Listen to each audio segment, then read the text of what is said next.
comme dans toute classification, on a dit, comme dans toute classification, on a besoin, il faut que je me base sur des critères. Les critères que j'utilise pour que je puisse classer ces algues, parmi ces critères, c'est la couleur du tal. Donc, est-ce que c'est sans, quand je dis algues vertes, donc il faut qu'ils aient la chlorophylle qui est un pigment dominant. Quand je parle des algues brunes, à ce moment, la chlorophylle, elle va être masquée par la phycoxanthine ou la phycoxanthine qui est un caroténoïde brun doré, qui est un pigment accessoire, et ainsi de suite. La nature, par la composition pigmentaire, quels sont les pigments qui existent dans les places de ces algues? Est-ce qu'il y a les chlorophylles A et B, ou les chlorophylles A et C, ou les chlorophylles A et D?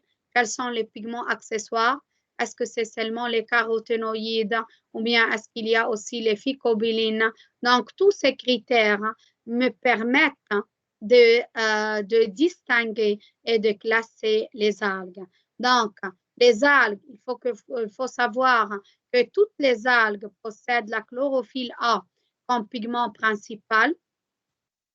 Il faut savoir que aussi les algues possèdent des pigments accessoires. La chlorophylle A, c'est très important parce que c'est un pigment principal, là où les réactions chimiques vont se faire après. On parlera de ça après dans le chapitre 6, le chapitre de photosynthèse. Et ils ont des pigments accessoires. Pigments accessoires parce que la chlorophylle A ne peut pas capter à toutes les longueurs d'onde avec une même ou la même efficacité, le même rendement. Par exemple, nous avons un pigment accessoire qui vont capter certaines longueurs d'onde de lumière qui sont peu absorbées par la chlorophylle A. Donc, parmi les critères, il y a la couleur du tal. Donc, quel est le pigment qui est dominant? Au FIFAR, ben, pigment dominant, pigment principal. Pigment dominant, c'est lui qui va donner la couleur au tal. On a la composition pigmentaire. Est-ce que ces algues possèdent les chlorophylles A et B, ou bien les chlorophylles A et C, ou bien les chlorophylles A et D? Quels sont les pigments accessoires? Aussi la nature des réserves, le composant ou bien la matière de réserve qui va être stockée et qui sont les produits du métabolisme photosynthétique, et aussi ces réserves vont être accumulées et vont être utilisées pour la classification des algues en différents embranchements. On va voir après que, par exemple, chez les eugènes stockent ou la matière de réserve, c'est le paramylan, qui est un polysaccharide. Par exemple, chez les algues vertes, c'est l'amidon. Chez les diatomées, ce sont les lipides et autres polysaccharides. Donc, il y a une grande diversité et la matière de réserve, c'est un critère qui me permet de différencier et de distinguer entre ces types d'algues. Et aussi, chez les diatomées, on a dit qu'il y a les lipides et il y a la chrysolaminarine. De plus, il y a la composition de la paroi, si cette paroi existe. Est-ce que cette paroi est formée par c'est une paroi siliceuse ou bien c'est une paroi qui est formée par de la cellulose, c'est une paroi cellulosique ou bien est-ce que c'est une paroi cellulosique? Il y a des algues comme le gland par exemple qui ne possèdent pas de paroi. Donc, l'existence et la composition de cette paroi, c'est un critère important qui me permet de distinguer entre les algues. Un des critères, c'est le nombre de flagelles et leur mode d'insertion et leur position et la position de leur insertion. Est-ce que ces algues sont mobiles? Est-ce qu'elles possèdent des flagelles ou ces flagelles sont insérés? Donc, tous ces critères sont utilisés pour que je puisse classer et distinguer entre les différents types d'algues. Concernant les embranchements de ces algues, comme j'ai déjà dit avant, on va parler des chlorophytes ou les algues vertes, on va parler des phéophytes ou algues brunes, des rhodophytes ou bien algues rouges, des églénophytes ou églénoïdes ou égléna, le genre égléna, des bacilliarophytes ou diatomées. Je ne veux pas parler, il y a aussi les pyrophytes, dinophytes, dinoflagellés, les chrysophytes ou algues dorées. Mais cette année, on ne va pas parler, comme l'année passée, on ne va pas parler des pyrophytes et des chrysophytes. Mais il faut retenir par cœur les chlorophytes ou algues vertes. يعني أنا إذا بقول لكم بالإكزامان concernant les chlorophytes ما ضروري إجي أحط لكم entre parenthèses algues vertes. أنتم المفروض تعرفوا تحفظوا إنه الكلوروفيت هن algues vertes، إنه الفيوفيت هن algues brunes، إنه الغودوفيت هن algues rouges، إنه الإجلينوفيت هن الإجلينويد، باسيلياروفيت هن دياتومي. فإذا المفروض تحفظوا الاثنين. Je vais commencer par les églénoïdes, par l'embranchement des églènes أو إجلينويد. وهلأ بتصور صرتوا تفهموا أكثر شو يعني غانية، شو يعني سوغانية، شو يعني embranchement، شو يعني genre، شو يعني espèce. عم تتوضح الصورة لإلكم أكثر. بالنسبة للإجلينويد, comme vous pouvez le voir sur ce schéma, les églénoïdes sont des algues unicellulaires. Unicellulaire, ça veut dire formé, ça veut dire composé d'une seule cellule. Ils sont unicellulaires, donc composés d'une seule cellule, mais ça ne veut jamais dire que cette cellule ne peut pas accomplir toutes les fonctions vitales dont elle a besoin. Les églénoïdes ne possèdent pas de parois cellulaires. Le genre qui est bien connu, c'est le genre Euglena. L'Euglena renferme, ou l'églénoïde renferme les chlorophylles A et B, comme les algues vertes et comme les plantes. Par exemple, les plastes, l'églénoïde renferme les chlorophylles A et B. En plus, ils possèdent des caroténoïdes dans leur chloroplaste. برجع بذكركم البروتيست أو الألغ sont des eucaryotes, يعني عندهم des organelles avec membrane comme les plastes et les pigments existent dans ces plastes, dans les chloroplastes. Cette euglène, comme vous pouvez le voir, c'est un organisme, c'est une algue qui est flagellée. Cette euglène possède deux flagelles. Ce que vous voyez ici, c'est le réservoir. De ce réservoir, donc c'est le lieu d'insertion de ces flagelles. Il y a un flagelle qui est réduit et qui n'émerge pas et qui n'a pas un rôle dans la natation et dans le déplacement de cette glaine. Et il y a un autre flagelle qui est plus lent, qui est fonctionnel, qui va émerger de ces réservoirs et c'est lui qui va permettre à cette glaine de nager. C'est lui qui va servir à la natation. Le second, il est réduit. Tout proche ou bien au voisinage de l'endroit de l'insertion de ces flagelles, il y a ce stigma qui est un organite photosensible. Il est sensible à la lumière. Et ce stigma, c'est un organite qui est pigmenté. Il est très important. Il est situé dans le cytoplasme au voisinage de l'insertion de ces flagelles. Quel est le rôle de ce stigma? Ce stigma, il va permettre à cette glaine de se rapprocher, de détecter la lumière, de détecter là où la source de la lumière et de se diriger vers la lumière. Pourquoi? Parce que cette glaine, c'est un organisme photosynthétique. L'organisme photosynthétique, il va se déplacer vers la lumière afin d'optimiser la photosynthèse pour que la photosynthèse puisse se faire d'une façon qui est optimale. C'est ce que je vais dire par optimiser. Comme on a déjà dit, ces euglènes ou cette glaine, les euglénoïdes ne possèdent pas de parois, mais leur membrane plasmique est entourée recouverte par une pellicule qui peut être flexible ou bien rigide et qui est formée de bandes protéiques situées dans le cytoplasme sous la membrane plasmique. Donc là, c'est concernant les structures de l'euglène.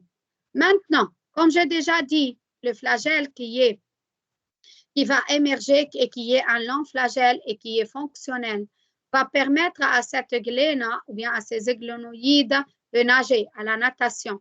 Donc, cette glaine vit ou bien habite dans le milieu aquatique, là où il y a de l'eau. Cette eau, elle va pénétrer à l'intérieur de cet organisme par osmose, qui est la diffusion de l'eau. Si cette eau ou bien si la quantité de l'eau, elle n'est pas régulée, Donc, s'il y a l'excès de l'eau qui pénètre, il ne va pas être évacué hors de la cellule, il ne va pas être pompé hors de la cellule. Cette cellule ou bien cet organisme, il va finir par s'éclater. Il va y avoir rupture de la membrane plasmique et par la suite mort de cet organisme. Pour cela, cette gléne possède un organite ou un organelle qui est la vacuole contractile.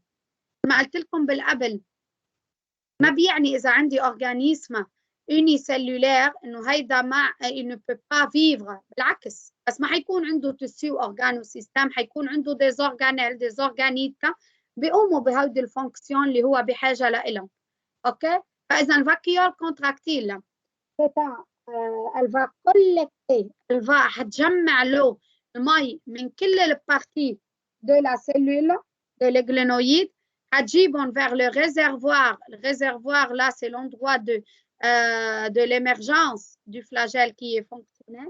Ou bien, le flagelle qui est réduit et qui n'est pas fonctionnel. Par exemple, qu'est-ce qu'elle va faire, cette vacuole contractile? Cette vacuole contractile, elle va pomper l'eau, elle va évacuer l'eau hors de la cellule. Et par cette manière, vacuole contractile, elle protège cette cellule de la rupture de la membrane. Donc, là, c'est concernant la vacuole contractile. Maintenant, concernant le métabolisme ou bien le mode nutritionnel de ces églénes, il y a ces églénoïdes, il y a des églénoïdes qui peuvent être certains genres qui sont hétérotrophes. Quand ils sont hétérotrophes, ils peuvent être ou bien phagotrophes, ça veut dire ils font pénétrer des grosses particules par phagocytose. Je les qualifie comme phagotrophes. Ou bien osmotrophes, ils vont faire pénétrer des particules qui sont solubles. Okay? Donc, c'est ce que j'appelle par osmotrophe. Donc, là, c'est la différence entre phagotrophe et osmotrophe. Phagotrophes, ils vont faire pénétrer des particules qui sont solides et de grande taille, et osmotrophes se nourrissent par l'absorption de substances qui sont des substances organiques dissoutes. Les hétérotrophes sont incolores et se nourrissent des particules ou bien en absorbant des substances organiques en solution. Ça veut dire qu'ils peuvent être ou bien phagotrophes ou bien osmotrophes.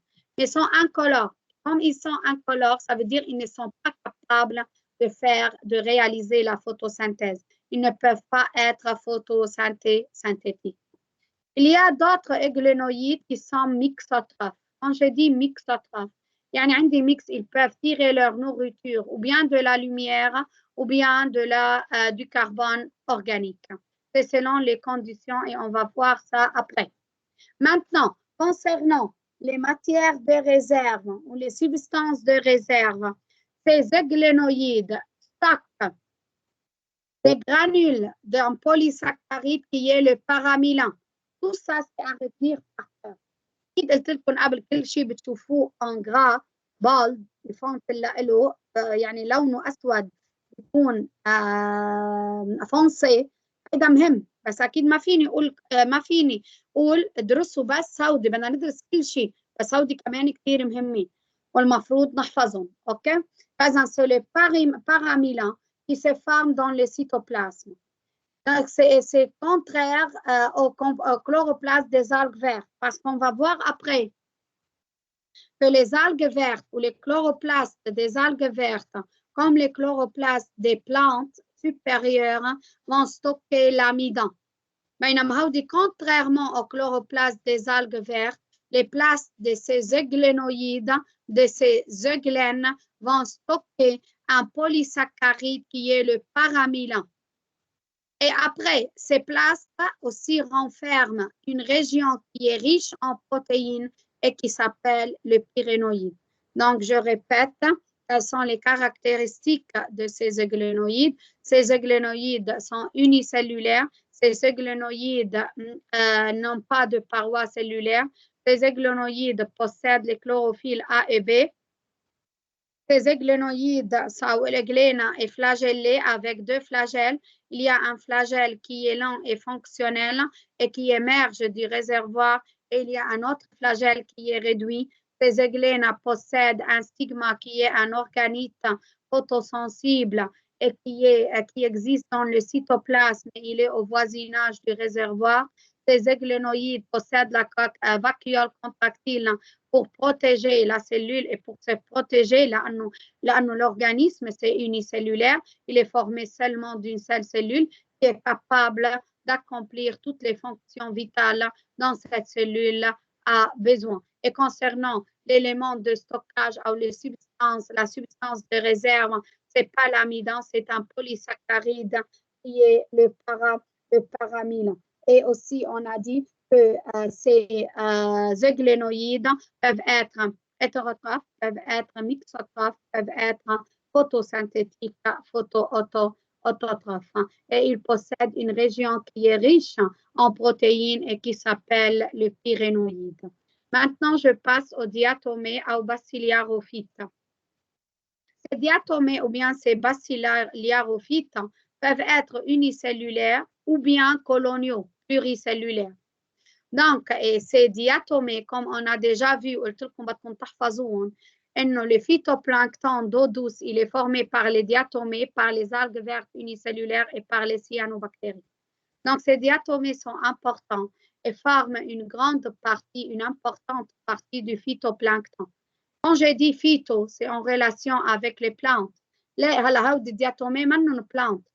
بس نحن شو عم نقول عندهم relation ou sont comparables aux plantes parce qu'ils sont photosynthétiques. Yani la plupart des algues sont photosynthétiques. Par exemple, phytoplancton, plancton ce sont des formes nageuses qui existent à la surface d'eau et qui peuvent être entraînées par le courant. Par exemple, les plastes sont des plastes brunâtres. لما بقول بلاست brunâtre, يعني أكيد le chlorophylle, ce n'est pas le pigment qui est dominant parce que la chlorophylle, c'est de couleur verte. Et quand je parle des plastes brunâtres, donc cette chlorophylle, elle va être masquée par d'autres pigments et dans ce cas, cette chlorophylle, elle va être masquée par le caroténoïde qui est la fucoxanthine, qui est un caroténoïde brun doré. Et ce caroténoïde brun doré, c'est lui qui va donner la couleur au plaste, qui est la couleur brunâtre. Alors, هودي le plaste contient les chlorophylles A et C. On a vu que chez les églénoïdes, les plastes contiennent les chlorophylles A et B. Ici, chez les diatomées, les plastes contiennent les chlorophylles A et C. Et c'est pour cela, alors on عم تفهموا كيف إنه البيغمنtation, كيف إنه l'existence des parois nous aide ou sont utilisés comme critères pour qu'on puisse classer ces algues. Alors, les diatomées possèdent des parois et ces parois sont siliceuses. بينما قلنا إنه الإجلينوïdes sont dépourvus de parois, ne possèdent pas de parois. Par la suite, je ne peux pas poser la question, je ne peux pas dire, je peux poser la question, mais ce sera fausse. C'est une question qui n'est pas vraie. Si j'ai dit à proportion qui n'est pas vraie, si j'ai dit que les églénoïdes possèdent des parois ou bien cellulosiques, ou bien celluleuses, ou bien pectocellulosiques, tout ça, ça va être faux. Parce que les églénoïdes, من الأساس ما في عندهم parois. بينما الدياتومي أو bacillariophytes possèdent des parois siliceuses qui sont appelées des frustules. Frustules, c'est à retenir par cœur. مهمة كتير. من شو مكونين؟ مكونين de deux moitiés emboîtées. يعني مثل وكأنه عندي boîte de pétri أو عندي شيء بيسكر على بعضه.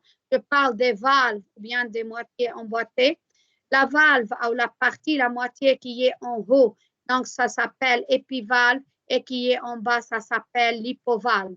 Et selon l'ornementation des frustules, de ces parois cellulaires, je peux distinguer entre les différentes espèces de ces diatomées. Concernant la mobilité et la possession des flagelles, ces diatomées sont dépourvues de flagelles. Et c'est très important de savoir, quand je dis dépourvu, ça veut dire qu'ils ne possèdent pas. Quand j'ai dit pourvu, ça veut dire il possède. Les diatomées ne possèdent pas de flagelle. Concernant les substances de réserve de ces diatomées, ils comprennent des lipides et un polysaccharide soluble dans l'eau qui est la chrysolaminarine et qui est stocké dans les vacuoles. Donc ici, il faut que vous sachiez qu'il y a une différence entre ces différents types des algues, les différents types des protistes qui sont les algues.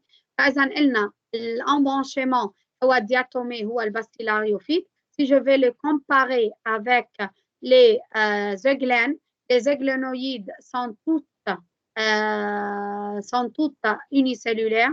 Les diatomées peuvent être unicellulaires ou pluricellulaires coloniaux. Les diatomées possèdent les chlorophylles A et C, tandis que les euglénoïdes possèdent les chlorophylles A et B. Les euglénoïdes ne possèdent pas de parois cellulaires, tandis que les diatomées possèdent أو الباسيلياروفيت بدكم تحفظوا الكلمتين diatomées ou basiliarophytes possèdent des parois siliceuses et selon l'ornementation de ces parois siliceuses, par exemple, comme vous pouvez le voir ici sur ce schéma, il y a différentes formes de ces diatomées. C'est en accordance avec l'ornementation de la paroi siliceuse ou bien ce que j'appelle les frustules. فإذا الإجلينويد كلهم unicellulaires, diatomées ممكن يكونوا unicellulaires ممكن يكونوا coloniaux pluricellulaires. الإجلينويد عندهم كلوروفيل A et B, الدياتومي عندهم كلوروفيل A et C. هون عندنا الفيجوxanthine qui est un caroténoïde brun doré qui est dominant qui va donner la couleur brunâtre au plaste. هون ما في عندهم flagelle. الدياتومي ne possède pas de flagelle بينما الإجلين possède des flagelles. Il y a deux flagelles, un fonctionnel et l'autre qui est réduit, qui n'est pas fonctionnel. Concernant les substances de réserve chez les euglénes, c'est un polysaccharide qui est le paramylan.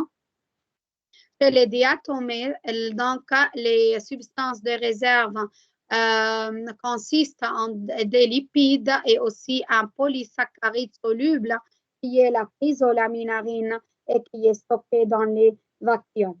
هلا إذا بدكم أنتم بهيدا الشابيتر il y a beaucoup de comparaisons. أنا بنصحكم تعملوا تابلو وتحطوا embranchement. تحت الembranchement بتحطوا par exemple إجلينويد دياتومي algue brune phéophyte أو algue verte chlorophyte. بعدين بتحطوا الباروا si elle existe ou non. si elle existe بتحطوا plus وبتحطوا de quoi elle est formée. إذا سيليسيوز إذا cellulosique de la cellulose. بعدين بتحطوا فلاجيل إذا في بتحطوا بليس إذا ما في بتحطوا موا.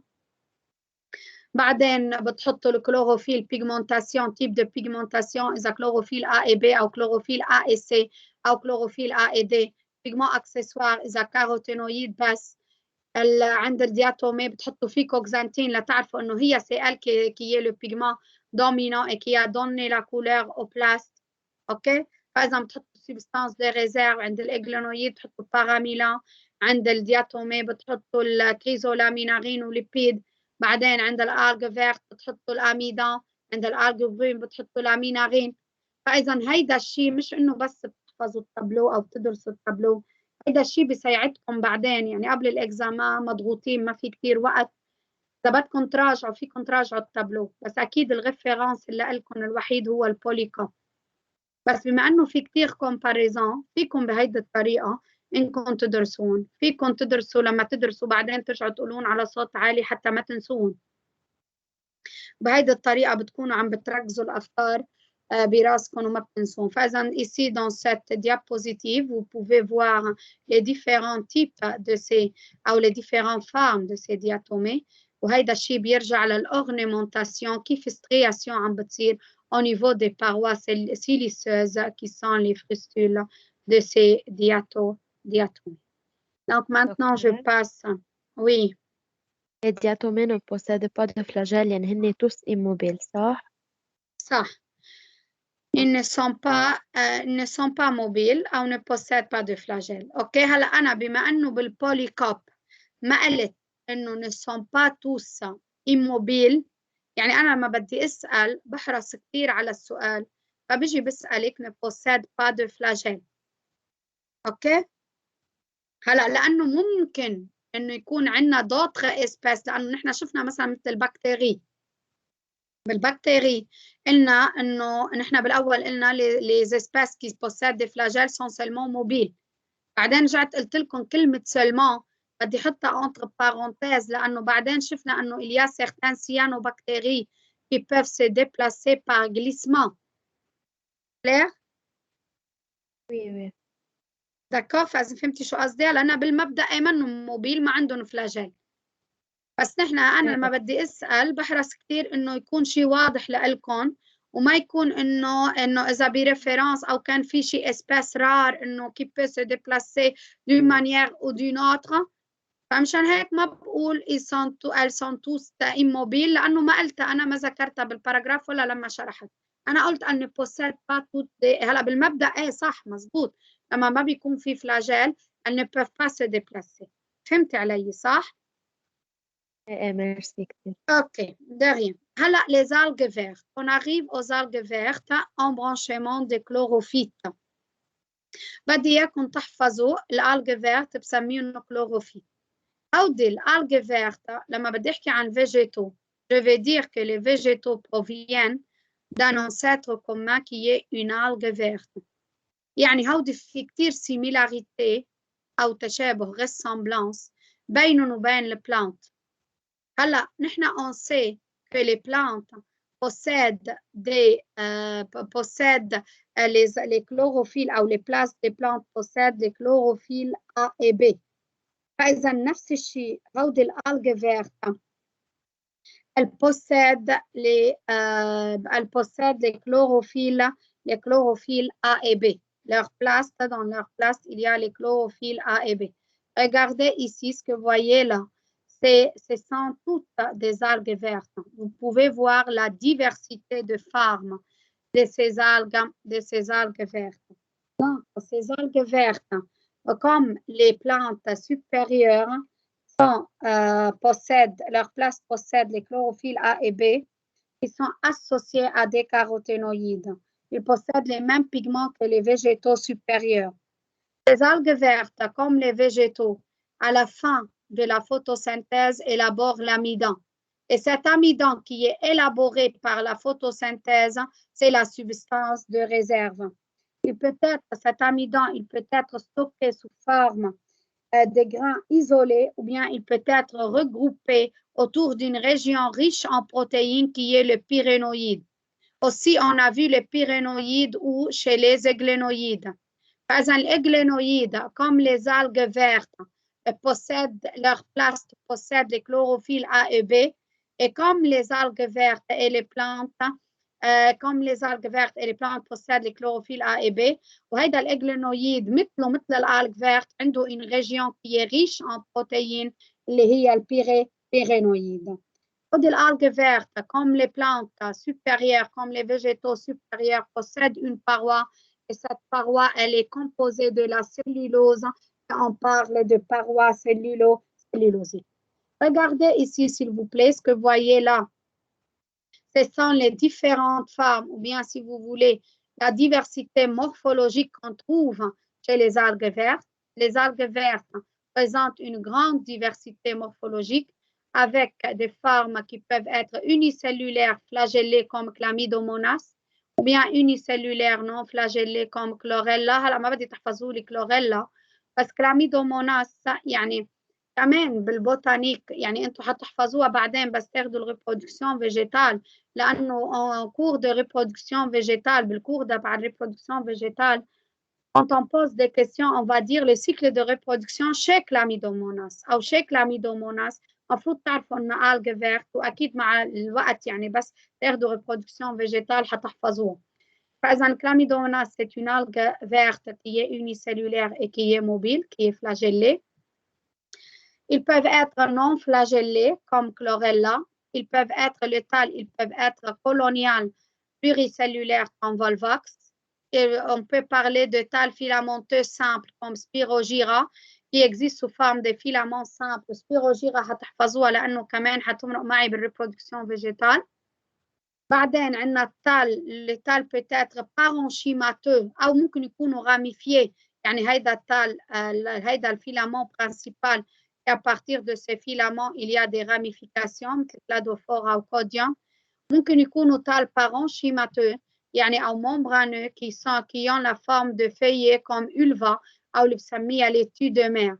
هذه بسميها laitue لأنه شكلها مثل الخس، وهيدي الulva بتشوفوا إنه بعدين elle est très utilisée en Asie, en Chine ou en Japon بالسلاد، بيعتمدوها كثير بالأكل وبالسلاد.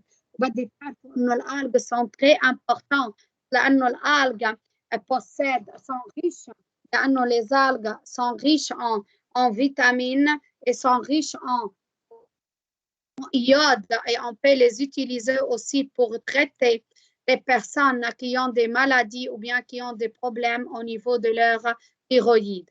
فإذا هيدي الليتو de mer بنسميها ulva. هيدي كمان حتحفظوها لأنه بالريبرودكسيون فيجيتال هنحكي عن السيكل de reproduction أو البيوسيكل de cette ulva. فإذا كلاميدوموناس سبيروجيرا كلاميدوموناس سبيروجيرا والألفا هودي حتحفظون لأنه بعدين حيمرقوا معكم بالريبرودكسيون فيجيتال. الإكزامبل اللي حأحكي عنه بيكون كثير مهم. هلا concernant la fixation de ces tales. فإذا قلنا نحن إنه عند الألغ ممكن التال يكون فيكسé à des rochers أو à d'autres substrats. أكيد الفيكساسيون ما حتصير par des racines لأنه هودي تالوفيت وما عندهم des vraies racines. هيدا التال il peut être fixé au substrat par une structure qui s'appelle le crampon.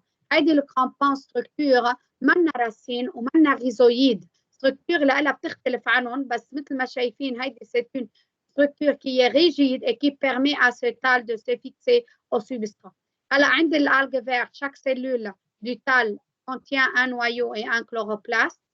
Il y a certains algues qui possèdent des tals cénocytiques ou bien siphonnés ou siphons, ou bien je parle d'une masse multinucléée, une masse plurinucléée. لما بقول plurinucléée أو multinucléée, donc là, c'est une seule cellule. إذا عم بحكي عن unicellulaire أو أصل tal cénocytique بس هون c'est pas une structure qui est cellulaire لأنه ما في individualisation des cellules. مثل ما حكينا حيكون في ان تال إذا كان unicellulaire أكيد أنا من قلب السلول بدها تيجي تعمل هيدي السلول division réplication للADN ou division للنويو. Il va y avoir plusieurs noyaux tant qu'il y ait autant de cytoplasme يعني بدون ما يجي يتحوط هيدي النويو autant de cytoplasme qu'il y ait individualisation des cellules. إذا هون ما في عندي structure cellulaire. Je parle de tal qui est cénocytique ou bien siphon. Non cloisonné لأنه ما في cloison ما في paroi transversale هيجوا يعملوا أي séparation بين هودي النويو ليعطونا des cellules qui sont individualisées. Maintenant, concernant l'habitat de ces algues vertes, la plupart des algues vertes sont aquatiques. Quand elles sont aquatiques, elles peuvent être planctoniques, ça veut dire on les trouve à la surface de l'eau ou bien benthiques sur le fond, mais il y a un grand nombre d'espèces qui se trouvent dans des habitats très divers. Ils peuvent être terrestres dans les sols humides ou bien ils peuvent exister dans la neige ou bien sur les troncs et les branches d'arbres. Et aussi, comme on a déjà dit, un lichen, c'est une association symbiotique entre un champignon d'une part et une algue verte d'autre part, ou bien entre un champignon d'une part et une cyanobactérie d'autre part. Donc, cette algue verte peut entrer ou bien peut exister en association symbiotique avec un champignon et pour former ce que j'appelle les lichens. Et je vous ai dit que cette association, elle est symbiotique, elle est importante pour les deux parce que le bénéfice il est réciproque متبادل بين اثنين لأنه الألغ brune حتعطيهم الماتير أورجانيك الكربون أورجانيك للشامبينيون والشامبينيون étant hétérotrophes منهم قادرين sont incapables de synthétiser la matière organique et vont utiliser cette matière organique ou bien le carbone organique qui est déjà utilisé par les organismes photosynthétiques. D'accord? Donc, je vais arrêter l'algue verte حتى تكونوا مثلكم مثل الأنفي او حتى تقدروا تحفظون. اوكي، وبرجع بذكر انه هون بالبوتيست اسهل لكم عندكم تعملوا تابلو. Avez-vous des questions ou tout est clair؟ حدا بده يسأل؟ دكتور بس وي دكتور بس وقت وي نقول انه بلوري سيلولار او انكولوني، هلا انكولوني بنعتبرها انه اسوسياسيون بلوري سيلولار، بس هي يعني كاورجانيزم بدها تكون اني سيلولار، مش هيك؟ عليكي هيدا الشيء مزبوط عند البكتيري، لأنه نحن بنحرص نقول إنه البكتيري toutes les bactéries sont unicellulaires. لما بيكونوا صفارم كولونيال أو فيلامونتاز عند البكتيري je parle des associations pluricellulaires. بينما هون لما صرت عند البروتيست بس بدي أحكي كولوني أو فيلامون أو دي صاروا pluricellulaires. أوكي؟ لأنه صار في بس عند البكتيري بقول إنه toutes les bactéries ou tous les prokaryotes sont unicellulaires, c'est vrai, mais peuvent exister sous forme des associations au micro ou peuvent former des associations pluricellulaires. اوكي، بس هون عند البروتيستا منه يعني ما صرت احكي او unicellulaire او بحكي عن pluricellulaire. organisme pluricellulaire سواء كان sous forme parenchymateuse او sous forme كولونيال او كان عامل كولوني، لانه صار عندك beaucoup de cellules. هيديك اكسبسيون، لانه بالريفيرنس البكتيري ما فيني اقول peuvent être unis او pluricellulaires. sont toutes unicellulaires البكتيري mais peuvent former des associations pluricellulaires. clair؟ اوكي دكتور وي هذه الحصة رح تنزل ريكورد قلتي لي صح؟ ما كل شيء انا بطلع لما اطلع لايف بعمل ريكوردينج، هيدا بينزل عندكم بالفايل بالريكوردينج. لما اطلع لايف اكيد بتنزل عندكم. اوكي، يعني فيك تسمعها الساعة اللي بدك، تعمل لها داونلود وبتسمعها الساعة اللي بدك. اوكي، هيدي الماتير اسمها بوتانيك. هيدي المادة هي ب 1101. هلا أنا بدي حاول حط أسمي فولدر اسمه بوتانيك، لأنه بعدين بعد الفاكانس حتبلشوا شيء اسمه ريبرودكسيون فيجيتال. بعتقد إنه بتطلعوا من نفس التيم. هن ب 1101. لا الجينيتيك ب 1102 مع الأناتومي. هيدي ب 1101 بوتانيك مع ريبرودكسيون فيجيتال. اوكي، انا ححاول انقلكم كل شيء بالفايلز لحد هلا وبالكور، حط لكم اياه بتشانل سميها بوتانيك. بعدين لحتى بس دكتور حسين او دكتوره هنادي يبلشوا بريبرودكسيون فيجيتال ينزلوا او بالجنرال او هن بيعملوا تشانل كمان لهم لوحدهم. لا أصلا يعني بقلب التيم في تشانل وين بقلبه للب 1101 في تشانل اسمها ريبرودكسيون فيجيتال. لا عنا كذا ب 1101، يعني عنا 2 أو 3 بعتقد. والله وي ما بعرف. انا على كل اوكي، انا على كل الاحوال ححطها بتشانل اسمها بوتانيك حتى ما يصير في خربطه بعدين بس تبلشوا بريبرودكسيون فيجيتال. بكل الاحوال بقلب هيدا التيم اللي اسمه ب 1101 ححط لكم البوتانيك. اوكي، بس كيف حنصير نقسم وقتنا بين بوتانيك وريبرودكسيون فيجيتال؟ يلا بس انا ما بعطيكم الريبرودكسيون فيجيتال. اتنيه فو ميكرو سيل فو بلاي. انا ما بعطيكم الريبرودكسيون فيجيتال. انتوا الريبرودكسيون فيجيتال بتخيل انتوا والجينيتيك او انتوا الاناتومي بتاخذوا، يعني بعدين الدكتور بيحكيكم، مش انا اللي بعطيكم ريبرو فيجيتال. نحن ساعتنا البوتانيك حتضل نفس الشيء نهار الخميس ثاني حصه. اوكي اوكي de rien. Donc je vous souhaite de bonnes vacances. بس لحظة، je vous souhaite de bonnes vacances. وأنا بالفاكانس ما حابعت ريكوردينج، ما حابعتكم سيسيون ريكوردد. هلا أنتم درسوا واعملوا تابلو، ركزوا أفكاركم، وإن شاء الله بعد الفاكانس وبعد الأعياد إن شاء الله بينعاد عليكم بظروف أحسن نرجع بنكمل. أوكي، on continue. راح أوقف الريكوردينج حتى ما يكون كتير الفيديو كبير.